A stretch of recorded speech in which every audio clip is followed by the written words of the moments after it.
Stand up right now and apologize to my son for your sabotage or clean out your desk. William Blackstone's voice cut through the boardroom like a blade, his finger pointing directly at me across the mahogany table. The 12 board members and senior staff sat in dead silence, waiting for my response. Andrew Blackstone, William's 32-year-old son and our newly promoted VP of Strategy, smirked from his chair beside the executive team. My name is Michael Thompson, I'm 48 years old, and that moment proved my 22 years as Chief Operations Manager at Apex Defense Technologies meant nothing to the Blackstone family. So let me back up and tell you how this whole mess started 10 months ago. Back then, I was running operations with a team of 16 solid engineers and technicians. We specialized in aerospace manufacturing for defense contracts, and I knew every rivet, every specification, every safety protocol by heart. After serving 12 years as a Marine sergeant and working my way up from the shop floor, I'd earned respect through actual work, not family connections. Then William hired his son, Andrew. First day on the job, Andrew rolled up in a brand new Tesla Model S, wearing a custom suit that cost more than most of my guys made in a month. He had an MBA from Stanford and exactly zero real-world aerospace experience. According to William, Andrew was there to modernize our operations and bring innovative cost management to an aging workforce. Red flag number 1. But I figured every boss's kid deserves a chance to prove themselves. Michael, you'll be mentoring Andrew, William announced during our department meeting. Show him our processes. He's got some fresh ideas about optimizing efficiency. Andrew's first fresh idea was cutting our materials testing protocols by 50% to accelerate production schedules. When I explained that aerospace contracts require specific safety certifications, he waved me off. Look, Mike, I understand you're comfortable with traditional methods, but we need to embrace lean manufacturing principles. My father expects measurable improvements, not status quo thinking. That's when I realized we had a serious problem. This wasn't just nepotism. This was dangerous nepotism applied to aircraft component manufacturing. Now here's where things get interesting. My son Danny is serving as an Air Force crew chief on C-130s right now. He's the guy who signs off on whether those birds are safe to fly. So when some MBA kid starts talking about cutting corners on aircraft parts, it's not just about business for me, it's about bringing my boy home alive. The real trouble started 2 months after Andrew joined when we landed the North Star Aerospace contract. Worth $350 million over 4 years, it was the biggest deal in our company's 28-year history. The contract specified manufacturing wing structural components using titanium grade 5 with specific heat treatment requirements and stress testing standards. Andrew was assigned to lead the cost analysis phase while I handled technical specifications. His initial reports showed production costs that would save $28 million across the entire contract duration. When I questioned the numbers, he got defensive. Maybe you're not seeing the optimization opportunities here, Mike. I've identified several process improvements that could increase our profit margins by 12% while maintaining quality standards. So I took his report home that night and went through it line by line. What I found made my blood run cold. Andrew had systematically replaced titanium grade 5 specifications with aluminum 6x61, eliminated heat treatment cycles, and reduced stress testing from 3 samples per batch to 1 sample per production run. These weren't optimizations. They were fundamental alterations that would produce wing components 65% weaker than contract requirements. Andrew, these changes violate basic metallurgy principles. Aluminum alloy can't provide the stress resistance that titanium delivers. Pilots will die if this equipment fails in flight. That's your interpretation. My analysis shows aluminum can meet performance requirements at significant cost savings. My father agrees we need to think strategically about profit margins. I scheduled an emergency meeting with William the next morning. Michael, I appreciate your concerns, but Andrew has identified legitimate opportunities for improvement. His cost projections show we can increase profit margins by 12% while meeting all technical specifications. I spread the engineering reports across his desk. William, these aren't improvements. These are material substitutions that will fail FAA inspection and violate federal contract terms. We'll face criminal fraud charges if we submit equipment that doesn't match approved specifications. William leaned back in his leather chair. I think you're being overly conservative. Andrew has advanced business training from one of the top MBA programs in the country. He understands strategic optimization better than traditional approaches. Look, William, I don't care what school he went to. Aluminum melts at 12 on 20 degrees, while titanium maintains structural integrity until 3,000 degrees.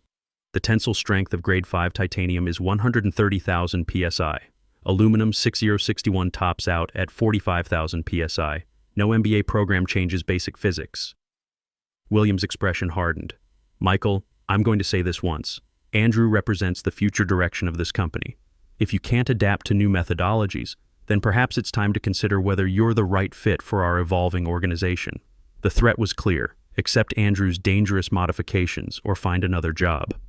Over the following 3 months, things escalated rapidly. Andrew started attending my engineering meetings uninvited, contradicting my technical decisions with cost-saving alternatives. He'd send emails to our Pentagon procurement contacts with revised specifications, copying me as if I'd approved the changes. When federal inspectors asked technical questions during site visits, Andrew would defer to me, then later blame any confusion on my unclear communication style. 3 of my best engineers, Tony Castellano, James Rodriguez, and Paul Manning, requested transfers to other departments. Not because they'd lost confidence in my abilities, but because Andrew had made it clear that association with resistant personnel would impact their career advancement opportunities. My team shrank from 16 engineers to 13, while Andrew's influence expanded throughout the organization. The breaking point came during preparation for the major FAA compliance review scheduled for November 15th. I'd spent 2 weeks documenting why Andrew's material substitutions would compromise safety and violate contract specifications. The night before our presentation, I was working late when I heard voices from the main conference room. Dad, what happens if the FAA asks technical questions I can't answer tomorrow? Don't worry, Andrew.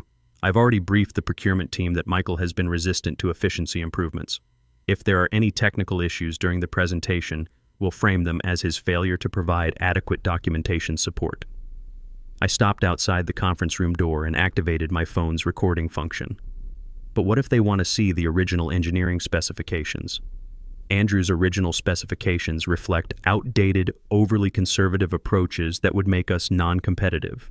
Your analysis demonstrates we can meet all critical requirements while improving profitability. Trust me, after tomorrow's presentation, you'll be leading this entire department. That conversation changed everything. This wasn't incompetence or even standard corporate politics. This was deliberate fraud, and they were planning to destroy my career to cover their tracks. Time to fight back. I started documenting everything the next morning. Every email, every meeting, every conversation.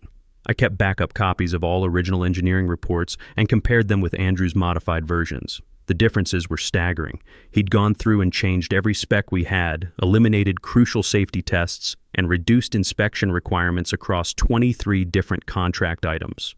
The most dangerous change involved the wing components. My original specifications called for titanium grade 5 with Rockwell hardness of 2832 HRC after heat treatment requirements. Andrew's aluminum would provide approximately 65% less stress resistance than required titanium components. Pilots would die if this equipment failed in flight, including potentially my son Danny. But I needed more than technical documentation. I needed proof of criminal intent. The FAA compliance review was scheduled for the following Tuesday. William announced that Andrew would present our cost analysis while I handled the technical presentation. Your role is to provide documentation. Support if requested, William informed me during our Monday morning meeting. William, the FAA team will have specific questions about metallurgy, stress analysis, and fatigue testing protocols. Andrew doesn't have the engineering background to answer those technical inquiries. He has my complete confidence. That should be sufficient. I understood the setup. They were positioning Andrew to fail during the presentation, then blame me for inadequate technical support. Classic scapegoat strategy. That evening I stayed late again. Sure enough, William and Andrew were in the conference room preparing for Tuesday's presentation. I positioned myself outside the door with my phone ready. Just follow the presentation outline, William was instructing. If they ask technical questions you can't answer, explain that Michael was responsible for engineering briefings but failed to provide comprehensive documentation. What if they want to see the original specifications? There are no original specifications. Michael's analysis was incomplete and overly conservative for modern manufacturing standards. Your cost optimization study represents our official engineering position. I had it all recorded. But something Tony Castellano told me the next day made the situation much worse. Now Tony wasn't just any engineer. He was our union rep and a former Navy machinist who'd worked his way up from the shop floor just like me. We'd grabbed coffee together plenty of times over the years, talking about everything from deployment stories to raising kids. Mike, we need to talk. Not here at the office. Can you meet me at Murphy's Diner on Route 9 tonight at 8? Murphy's was a 24-hour truck stop 15 miles from the office. Tony was already there when I arrived, sitting in a back corner booth with a folder and a concerned expression. "We have a serious problem," he said without preamble. "William's been monitoring your computer activity, your emails, your phone calls from the office. He's been building a surveillance file on you for the past 2 months." Tony opened the folder and showed me activity logs. My stomach dropped as I saw the extent of the monitoring. Every document I'd accessed, every email I'd sent, every phone call I'd made from my office extension, all logged and tracked. How is this legal? Technically, company equipment allows for monitoring. But here's the concerning part. He turned to another page. Ashley Blackstone has been recording conversations throughout the building. Not just casual workplace discussions, formal meetings, private phone calls, confidential discussions with other employees. The page showed a directory of audio files organized by date and participant names. My name appeared in dozens of entries. This goes beyond normal corporate surveillance.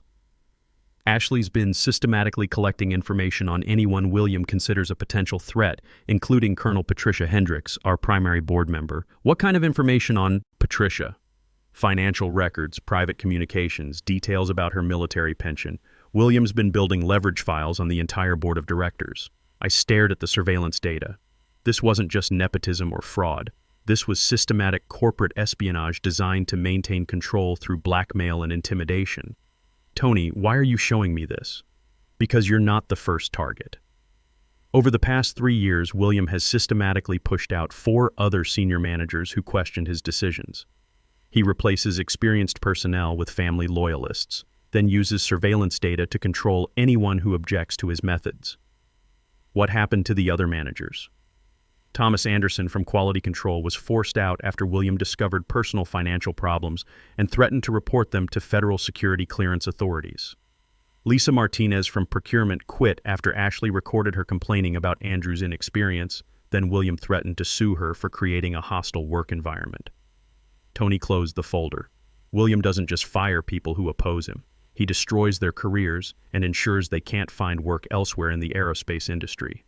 What do you want me to do? Fight back. But you'll need more than engineering reports and recorded conversations. You'll need someone with enough influence to challenge William directly. That's when Tony told me about Colonel Patricia Hendricks' background. She wasn't just our biggest board member. She was a former Air Force procurement officer with 15 years' experience in defense contract oversight. More importantly, she maintained active security clearances and ongoing relationships throughout the Pentagon procurement system. Patricia has been asking questions about our recent performance metrics. She's noticed discrepancies between reported costs and actual deliverables. I think she suspects something is wrong, but she doesn't have concrete evidence. Can you arrange a meeting? Already done. Tomorrow, 2 p.m. at Riverside Coffee downtown. She thinks you're briefing her on technical specifications for her investment review. I drove home that night with my head spinning. William's operation was more sophisticated and dangerous than I'd realized. He wasn't just covering up Andrew's incompetence. He was running a systematic scheme to defraud the FAA while eliminating anyone who might expose the truth. But now I had allies. Tony controlled the union connections. Patricia had Pentagon relationships. And I had documented evidence of fraud. The next 48 hours would determine whether we could stop this conspiracy or whether William would succeed in destroying all of us. Colonel Patricia Hendricks wasn't what I expected. At 55, she looked more like a retired college professor than a major aerospace industry board member. But when she studied my engineering documentation at Riverside Coffee the next afternoon, her questions revealed the sharp mind of someone who understood both Pentagon procurement and corporate fraud. Michael, these material substitutions aren't just cost-cutting measures. They're systematic contract violations that could result in federal criminal charges. She compared Andrew's modified specifications with my original reports.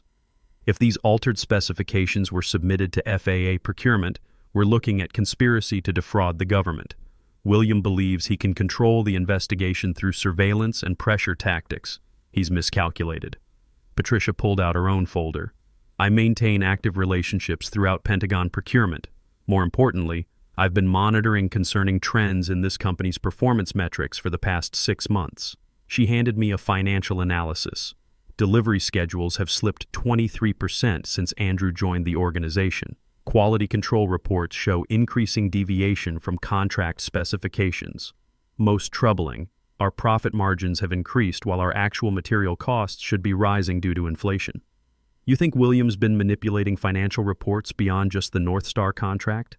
I think this fraud extends much deeper than material substitutions on a single contract. She pointed to specific numbers. Andrew's efficiency improvements have supposedly saved $28 million across 8 different Pentagon contracts over the past 4 months.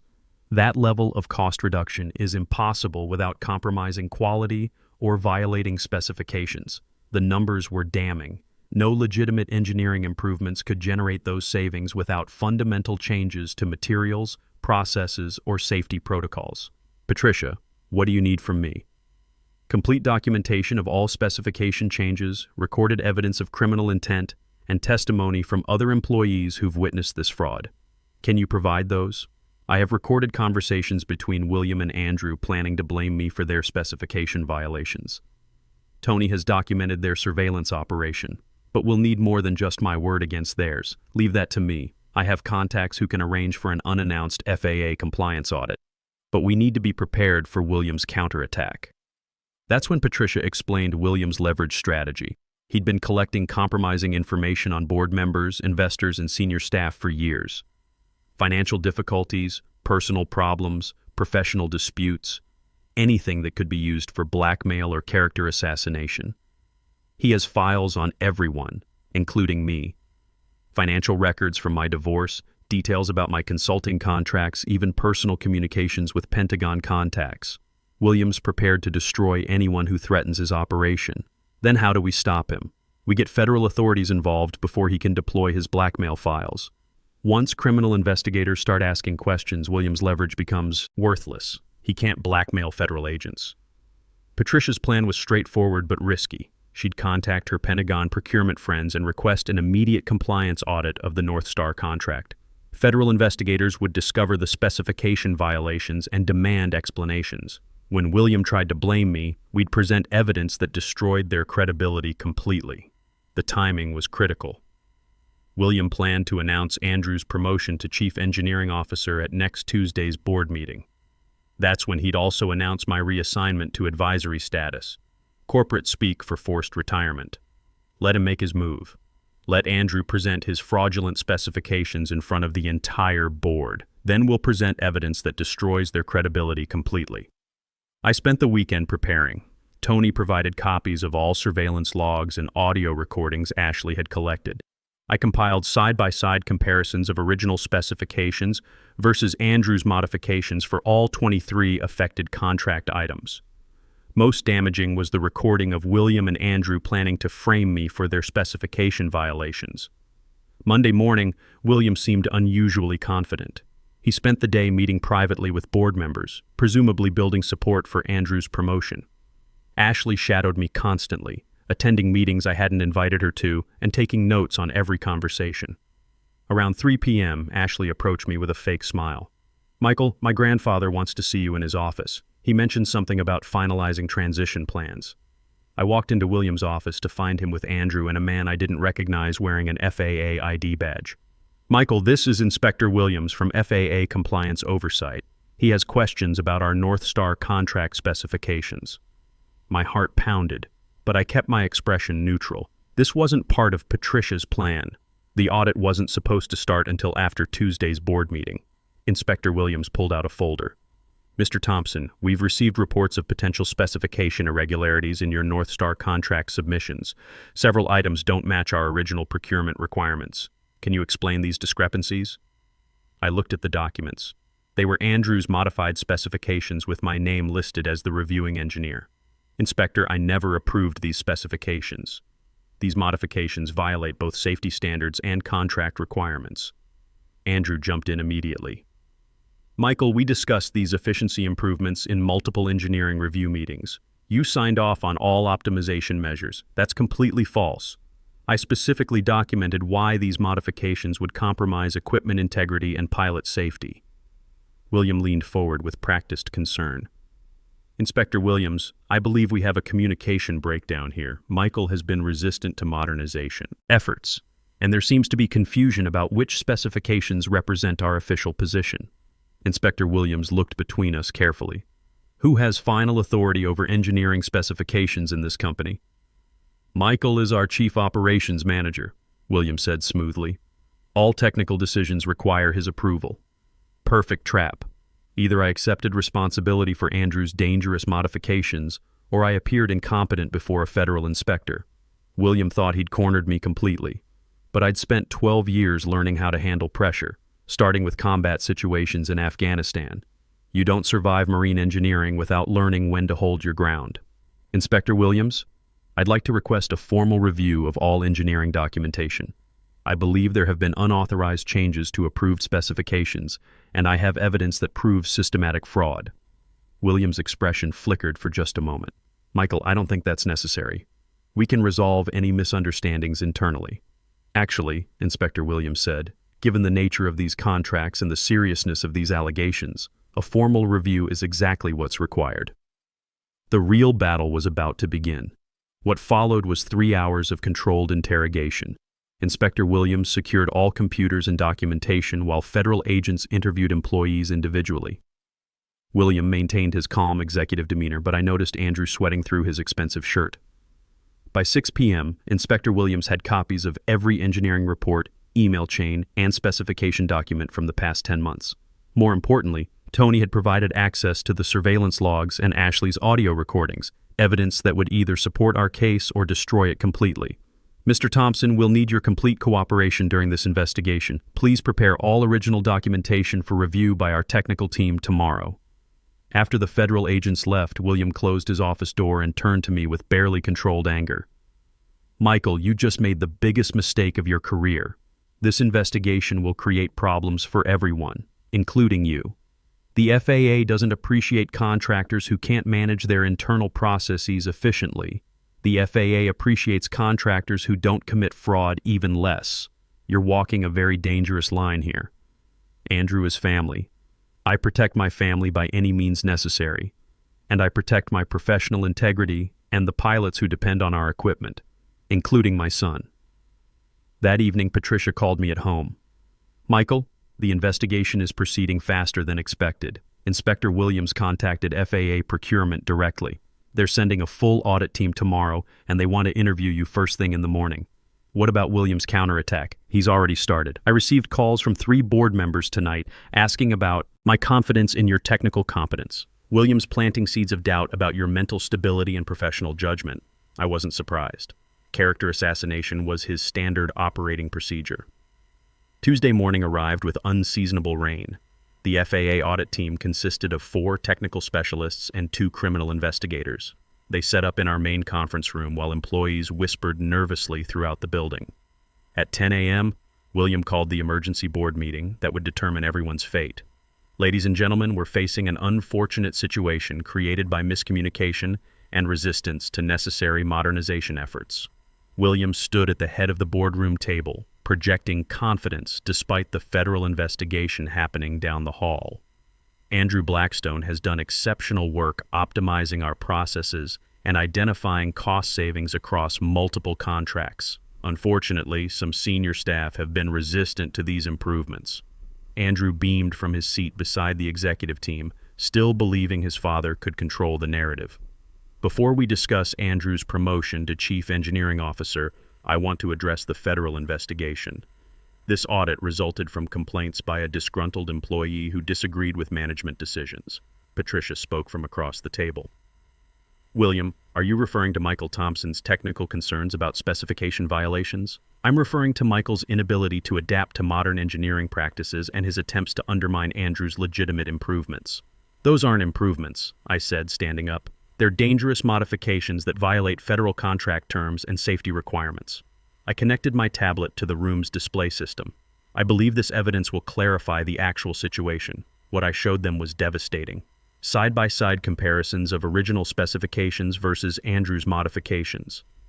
Material strength reductions from 130,000 psi titanium to 45,000 psi aluminum. Eliminated safety tests. Compromised stress-resistance standards. Every change violated both contract requirements and basic engineering principles. These modifications were made without my approval and submitted to FAA procurement under my name as reviewing engineer. Andrew jumped up. Those are preliminary efficiency studies. Michael approved all final optimizations after our engineering reviews. Actually, I said, activating my phone's audio, that's not what you told your father. Andrew's voice filled the room. Dad, what happens if the FAA asks technical questions I can't answer? Then William's unmistakable voice. Don't worry, Andrew. I've already briefed them that Michael has been resistant to efficiency improvements. If there are technical issues, we'll frame them as his failure to provide adequate support. The room went completely silent. Board members stared at William in shock. Those recordings are illegal and taken out of context, William said, his composure finally cracking. No, said a voice from the back of the room. They're evidence of conspiracy to commit fraud. Inspector Williams walked in with 2 federal agents. We've completed our preliminary review. Mr. William Blackstone, Mr. Andrew Blackstone, and Ms. Ashley Blackstone, you're under arrest for conspiracy to defraud the United States government. What happened next was swift and decisive. Federal agents secured all company computers and phones. William and Andrew were handcuffed and escorted out while Ashley collapsed in her chair, finally understanding that Grandpa couldn't protect her from federal prosecutors. The charges were serious: conspiracy to defraud the government, falsifying federal contract specifications, and violations of the False Claims Act. The potential penalties included up to 20 years in federal prison and millions in fines. Patricia approached me as the agents finished collecting evidence. The board will need immediate leadership for the engineering department. Are you interested in the position you should have had years ago? 3 months later, I'm sitting in what used to be William's office reviewing specifications for upgraded stress testing equipment. The North Star contract was renegotiated with proper materials and realistic safety margins.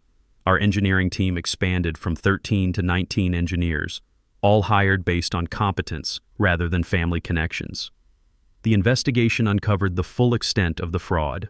William had been systematically altering specifications across 8 different defense contracts over 18 months, claiming $28 million in fraudulent cost savings. The scheme wasn't just about the North Star contract. It was a pattern of criminal behavior designed to inflate profit margins at the expense of equipment safety. William pled guilty to federal fraud charges and received 6 years in federal prison plus $8.5 million in fines and restitution. Andrew was banned from government contracting permanently and faced multiple civil lawsuits from affected military units.